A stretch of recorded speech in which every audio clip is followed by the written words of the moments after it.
아이를 맞을 준비가 되셨다고요? 기다림이 길어지는 순간 꼭 도움되는 정보만을 쏙쏙 골라 알려드립니다.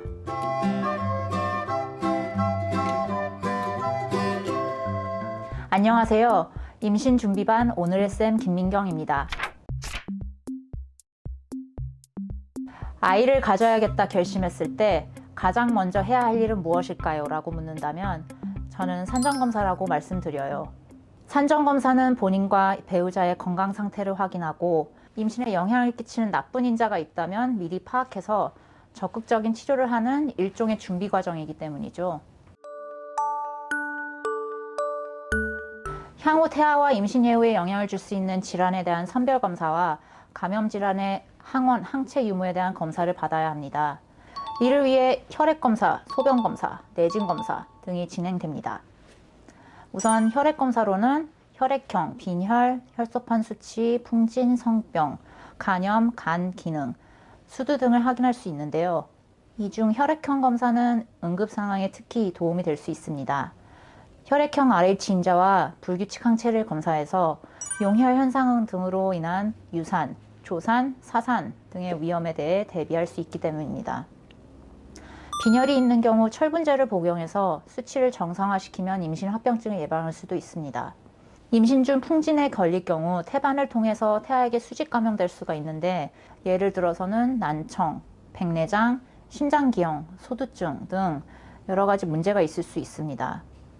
그러므로 임신 전 미리 예방접종을 해 풍진에 대한 항체를 만든 후 임신을 계획하는 것이 바람직합니다. 소변검사로는 요도염, 방광염, 신우신염, 당뇨병, 질환 여부 등을 알 수 있습니다.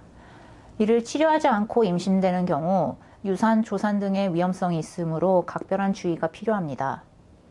내진 검사로는 자궁경부암 검사가 시행되고 이 외에도 필수는 아니지만 심전도 검사, 흉부 엑스레이 검사 등을 통해 부정맥과 활동성 결핵 여부 등도 미리 확인하는 것이 좋겠습니다. 네, 맞습니다. 건강한 임신과 출산을 위해서는 남편도 검사를 받으셔야 합니다. 우선 첫 번째로 간염은 부부관계를 통해서 배우자에게 전염될 수가 있는데요. 특히 비형 간염의 경우 태반을 통해 태아에게 수직 감염될 수가 있어서 위험합니다. 그러므로 산전검사를 시행해서 항원, 항체가 모두 없다면 반드시 예방접종을 맞으시는 것을 권유드립니다. 매독, 임질, 에이즈, 클라미디아 이런 등의 성병은 전염성이 있습니다. 그래서 결혼 전에 주요 성병균에 대한 검사를 받아주시고 이상이 있는 경우에는 적절한 치료를 받으시는 게 좋습니다.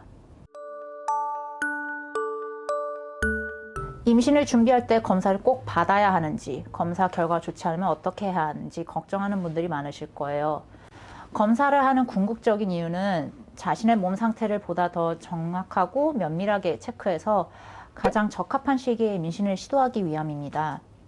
설령 검사 결과가 좋지 않더라도 그에 맞는 적절한 치료법을 찾아서 진료를 이어나가면 되니까 사전에 너무 걱정하지 마시고 병원에 내원해서 검사 받으시길 바랍니다. 오늘은 산전검사에 대해 알아봤습니다. 임신에 대한 고민이 있거나 궁금증이 있다면 바로바로 댓글창에 질문과 하고 싶은 말을 남겨주세요. 그리고 구독과 좋아요도 잊으시면 안 됩니다. 다음 시간에 만나겠습니다.